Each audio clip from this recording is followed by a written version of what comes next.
আসুন সামনে আগাই। এই দুনিয়ার সামিলে আমার নবী, তোমার নবী, হায়াতুল নবী, জিন্দা নবী, রাহমাতুল লিল আলামিনের চাইতে বড় বক্তা নাই। তামাম দুনিয়ার সমস্ত বক্তা যদি একদিকে রাখা হয়, আমাদের নবীকে যদি আরেক দিকে রাখা হয়, কোনো তুলনা নাই। আমাদের নবীর সম্মান আল্লাহ এত বাড়াইয়া দিয়েছে। আল্লাহর নবী, বিশ্ব নবী, রাহমাতুল লিল আলামিন রাসূলের জীবনে অনেক ওয়াজ করেছে। ওয়াজ কিন্তু আবু জেহেলকে ধরে নাই, উতবাকে ধরে নাই, সাইবাকে ধরে নাই।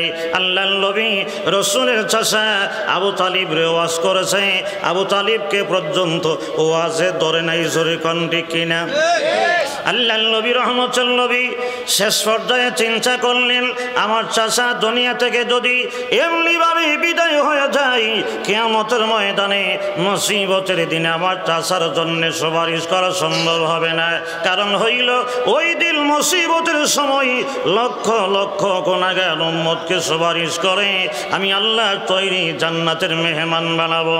কিন্তু দুঃখের বিষয় হইল এই দুনিয়ায় আমার চাচা আবু তালিবে, আমার মা নাই, বাবা নাই, দাদা নাই, আমার অবর্তমানে আমার চাচা এই দুনিয়ায় আমাকে এত ভালোবাসে, এত মহব্বত করেছে, কিন্তু কিয়ামতের ময়দানে ঈমান না থাকার কারণে সুপারিশ করতে পারবো না। জোরে কোন ঠিক কিনা?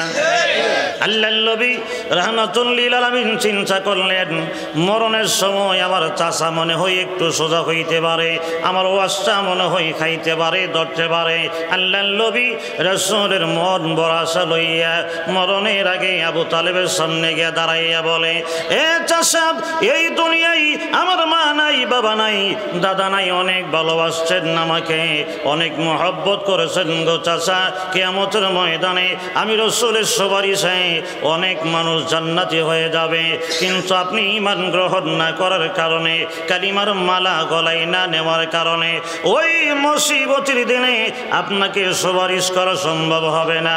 চাচা, শেষ পর্যায়ে মরণের আগে আসছি আপনার কাছে কালিমার দাওয়াত রানিয়া, মেহেরবানি করে কালিমাটা গ্রহণ করে ঈমানের মালাটা গলায় নিয়ে দুনিয়া থেকে বিদায় হয়ে যান। জোরে কোন সুবহানাল্লাহ। আল্লাহর নবী রাহমাতুল লিল আলামিন আবু তালিবের সামনে গিয়ে দাঁড়াইয়া আল্লাহর নবী রহমতুল নবী কালিমার দাওয়াত যখন দিয়েছে, তখন চাচা জবাব দিয়েছে, বাতিজারে, মরণের সময় তোমার কালিমা গ্রহণ করে মরা সম্ভব হবে না, আমার দ্বারা ঈমান আনয়ন করা সম্ভব হবে না। রাসূল বলেন, চাচা, সমস্যাটা কোন জায়গায়? এমন সময় আবু তালেব ডেকে ডেকে বলে, বাতিজারে, সমস্যা আছে এক জায়গায়।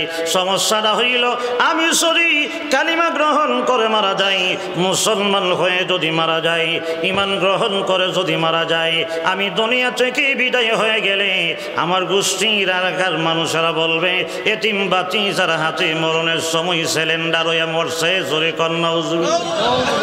আর একটু জোরে কর নাউজুবিল্লাহ। গোষ্ঠীর তালে তালে দলাদলি করে এমন মানুষ আমরা সমাজে আছে না নাই? আরো জোরে বলে না, ছেলে নাই? অনেকেই জানে তবলিগ ওয়ালারা সত্য, অনেকে জানে কওমি মাদ্রাসা ওয়ালারা সত্য, অনেকেই জানে দেওবন্দি আকীদা সত্য, কিন্তু কিছু মানুষ আমাদের সমাজে আছে গোষ্ঠীর বাইলে বাইলে, বাবার বাইলে বাইলে, দাদার বাইলে বাইলের কারণে দল্লা ছাড়তে পারে না, মাজার পূজা ছাড়তে পারে না। এমন মানুষ আমরা সমাজে আছে না নাই? আরো জোরে বলে না, ছেলে নাই? এ মুমিন মুসলমান ভাই, এমন সময় আল্লাহর নবী, আমাদের নবী রাহমাতুল লিল আলামিন বলছেন, চাচা গো, আর কোনো সমস্যা চিনি পেলে না, আর কোনো সমস্যা নাই। সমস্যা হইল একটা জায়গায়, আমি যদি এই দুনিয়ার জমিন থেকে তোমার হাতে কালিমা গ্রহণ করে মারা যায়, আমার গোষ্ঠীর মানুষরা বলবে মরণের সময় এতিম বাতি যার কাছে সিলিন্ডার হয়ে মারা গেছে, এজন্যে কালিমা গ্রহণ করব না। আমার নবী রহমতুল নবী সঙ্গে সঙ্গেই আবু তালিবরে ডেকে ডেকে বলে, চাচা, আপনি যদি কালিমা গ্রহণ করে মারা যান, মানুষকে ভয় করেন, আমি আজকে আপনার সঙ্গে ওয়াদা করলাম একজন মানুষকেও আমি বলবো না আপনি যে মুসলমান হয়ে গেছেন। জোরে কোন সুবহানাল্লাহ। চাচা, সমস্যা তো একটা ওই কহে, সমস্যা একটা ওই, ভালো করে শোনেন, মনোযোগ দিয়ে শোনেন। সমস্যা এক জায়গায়, সমস্যা লইল আমি যদি মৌতের আগে তোমার কাছে কালিমা গ্রহণ করে মারা যাই তো মানুষে কইব মরণের সময় এতিম বাতিজার হাতে কালিমা করে মুসলমান হয়েছে, অতএব কারণে আমি মুসলমান হব না, কালিমা গ্রহণ করব না, ঈমান আনয়ন করব না। শ্রেষ্ঠ নবী আমাদের নবী বলছে, চাচা যদি এমনটা হই আমি নবী ওয়াদা করলাম আমি কাউকে বলবো না, কাউকে জিজ্ঞাসা করব না, আমি জানাইতাম না আপনি যে মুসলমান হইছেন।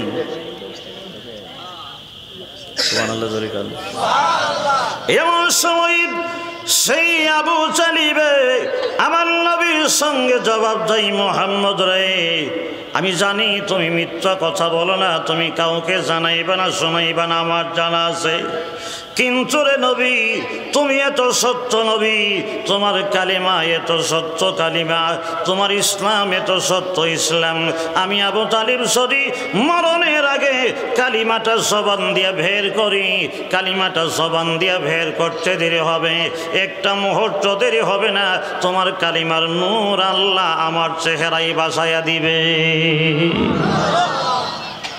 নবী যে সত্য নবী, আবু তালিব চিনতে কোনো অসুবিধা হয়েছে? ইসলাম যে সত্য চিনতে কোনো অসুবিধা হয়েছে?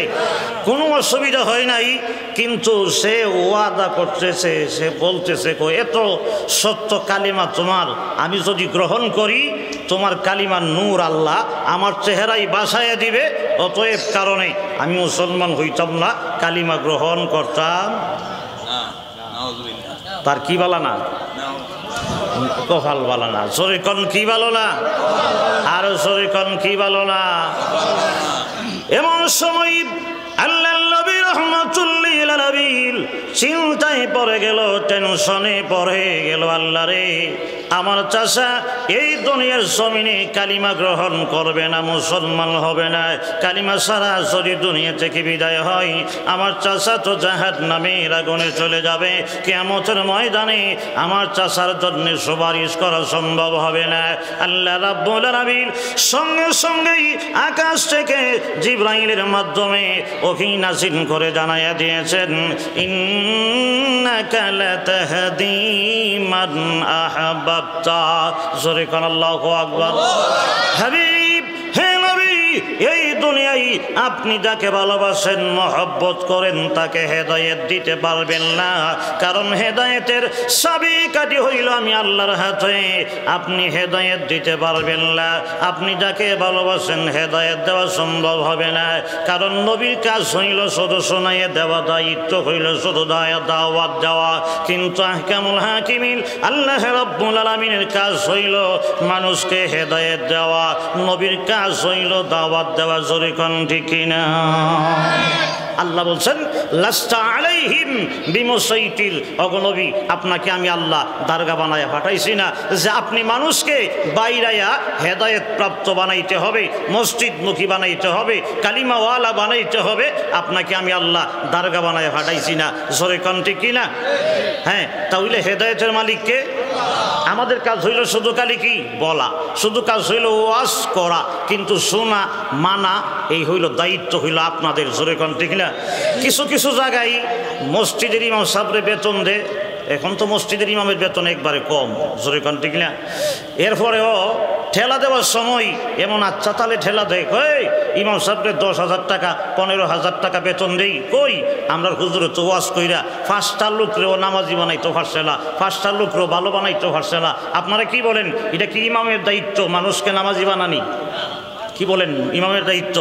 ইমামের দায়িত্ব নামাজি বানানো নয়, তবলিগওয়ালার দায়িত্ব মানুষকে নামাজি বানানি না। তবলিগওয়ালাদের দায়িত্ব, ওলামাই কেরামের দায়িত্ব হইল শুধু খালি ওয়াজ করা আর বলে যাওয়া, কিন্তু হেদায়েত দেওয়ার মালিককে? আরেকটু জোরে বলেন, মালিককে? এজন্যে আরেকটা সত্য ইতিহাস শোনাই। ইব্রাহিম ইবনে আদহাম রাহমাতুল্লাহি আলাইহি, ওনার নাম শুনছেন, উনি বলকের বাদশাহীগিরি করেছে, উনি কিন্তু শেষ পর্যায়ে আল্লাহর ওলি হইয়া দুনিয়া থেকে বিদায় হয়েছে। কেমনে ওলি হয়েছিল, কারো ওয়াজটা শুনছিল। 2 মিনিটে আপনাদেরকে আলোচনাটা শোনাই। উনি একদিন ওনার বিল্ডিংয়ের ছাদের ভেতরে বসা, এমন সময় ওনার ছাদের উপরে একটা আওয়াজ হইতেছে, খটখট খটখট করে আওয়াজ শোনা যা। এখন ছাদের বিল্ডিংয়ের ভেতর থেকে ইব্রাহিম ইবনে আদহাম রহমতুল্লাহ আলাই ডাক দিয়ে বলছে, কে হে তুমি, আমার ছাদের উপরে আওয়াজ করতেছ? এমন সময় ছাদের উপর থেকে জবাব দিছে, ইব্রাহিম আমার একটা ঘোড়া হারায় গেছে, আমি ঘোড়াটা বিচারিবার জন্য তোমার ছাদের উপরে আসছি। তাল শহরের মানুষ, আপনারা বলেন ঘোড়া হারাইলে কি ছাদের উপরে যা? কই যা? ওই তো জঙ্গলে যাইব, অন্যতই পাহাড়ে যাইব, অন্যতই রাস্তাঘাটে যাবে। ঘোড়া হারাইলে তো ছাদের উপরে যাওয়ার কথা না।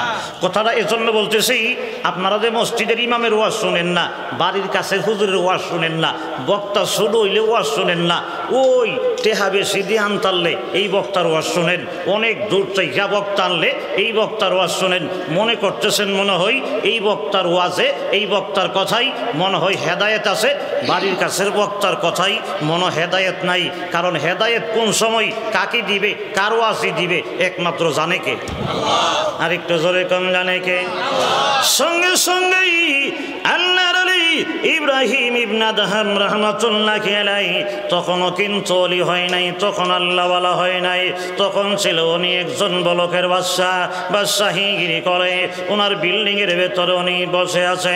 এমন সময় শোনা যায় ওনার বিল্ডিংয়ের ছাদে একটা খটখট খটখট করে আওয়াজ শোনা যায়। আল্লাহু আকবার। ভাইয়ের আমার, সঙ্গে সঙ্গেই ইব্রাহিম ডেকে ডেকে বলে, আমার ছাদের ওপরে তুমি কে রে? আওয়াজ করতেছ ঘটনা কি, তোমার পরিচয়টা কি?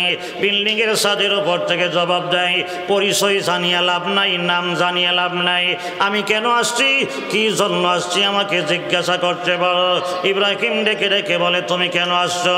আল্লাহু আকবার। ভাইয়ের আমার, ওই বিল্ডিংয়ের ছাদের উপর থেকে জবাব দেয়, ইব্রাহিম রে শুনছনি, আমার একটা ঘোড়া হারায় গেছে, ঘোড়াটাকে সন্ধান করার জন্য তোমার বিল্ডিংয়ের ছাদে আইলাম। এখন এই কথা শুনিয়া ইব্রাহিমের রাগ আরো বাইরে গেছে, আরো গুসা বাইরে গেছে। কারণ ঘোড়া যদি হারাই ছাদের উপরে আসার কথা নয়, জঙ্গলে যাবে, অন্যথায় পাহাড়ে যাবে, অন্যথায় রাস্তাঘাটে যাবে। ঘোড়া হারাইলে তো ছাদের উপরে যাওয়ার কথা নয়। এমন সময় ইব্রাহিম ডেকে ডেকে বলে, তোমার মতন বেকল কে আছে? তুমি তোমার ঘোড়া হারাইছে, ছাদের উপরে আসলা, ছাদের উপরে তো ঘোড়া আসা সম্ভব না। ঘোড়া যদি হারাই জঙ্গলে গিয়ে তালাশ করো। জোরে কন ঠিক কিনা? আর একটু জোরে কন ঠিক কিনা? সঙ্গে সঙ্গেই ছাদের উপর থেকে জবাব দেয়, ইব্রাহিম রে তুমি যা বলছো তোমার কথা ঠিক আছে, সত্যি বলেছ, তোমার কথার মধ্যে যৌক্তিকতা আছে। কারণ ঘোড়া যদি হারাই ছাদের উপরে যাওয়ার কথা না, ঘোড়া যদি হারাই এই ঘোড়া তো জঙ্গলে যাওয়ার কথা। কিন্তু তোমাকে আমি একটা কথা জানাইয়া দেয়, হে ইব্রাহিম, তোমার বিল্ডিংয়ের ছাদের উপরে যদি আমার ঘোড়া আসা সম্ভব না হয় রে ইব্রাহিম, আমিও তোমাকে জানাইয়া দেয়, তুমি যেই মজা করে সুন্দর করে বাদশাহীগিরি শুরু করে দিয়েছো তোমার বিল্ডিংয়ের ভেতরে বসে, আমি তোমাকে জানাইয়া দেয় এই সুন্দর বিল্ডিংয়ের ভিতরে বসে বাদশাহী করেও তুমি আমার আল্লাহকে পাইবা না। জোরে কোন সুবহানাল্লাহ। ইব্রাহিম ইবনে আদহাম রহমতুল্লাহ আলাই যখন এই লোকটা বলছে, ইব্রাহিম তুমি তো এত সুন্দর আরাম আর আয়েসে তাইকা আল্লাহকে পাইবা না, আল্লাহকে যদি পাইতে হয় জঙ্গলে যেতে হবে, আমার ঘোড়া যেমন তোমার ছাদের উপর আসা সম্ভব না, ঠিক তেমনি ভাবে তুমিও এত আরামে তাইকা আমার আল্লাহকে হওয়া কি না সম্ভব হবে না। ইব্রাহিম আলাইহিস সালাম কহ, কথা তো ঠিক কথাই কইছে, আমি তো এই এত আরামে তাইকা আল্লাহকে ভুইলা আল্লাহকে পাওয়া সম্ভব হবে না। ইব্রাহিম ইবনে আদহাম রহমতুল্লাহ আলাই ওয়াজ বেশি লাগে না, ওয়াজ লম্বা লাগে না, ওয়াজ শুনলে বড় বক্তা লাগে না, কাছের বক্তাও চলে, দূরের বক্তা লাগে না, সুন্দর কণ্ঠ লাগে না, যদি শোনা যায় শোনার মতো, মানা যদি যায় মানার মতো, অল্প ওয়াজেই যথেষ্ট হয়। জোরে কণ্ঠে কিনা? ইব্রাহিম ইবনে আদহাম রহমতুল্লাহ আলাই বলে, ওয়াজটা তো করছে, বক্তারেও দেখছি না, নামও জানি না, জিন্দিগিতে এমন বক্তা শুনছিও না, কিন্তু ও নসিহতরা যা করছে একেবারে সত্য একটা নসিহত করছে। ঘোড়া যেমন ছাদে যাওয়া সম্ভব না, আমিও তো এই হালাতে এইভাবে আল্লাহকে আল্লাহকে পাওয়া সম্ভব না। আল্লাহকে যদি পাইতে হয় আমার বিল্ডিং সাইরা একটু জঙ্গলে যেতে হবে। ইব্রাহিম ইবনে আদহাম রহমতুল্লাহ আলাইহি সঙ্গে সঙ্গেই সব সাইরা দিয়া জঙ্গলে চলে গেছে আল্লাহ পাওয়ার জন্যে। চিল্লায় এখন সুবহানাল্লাহ।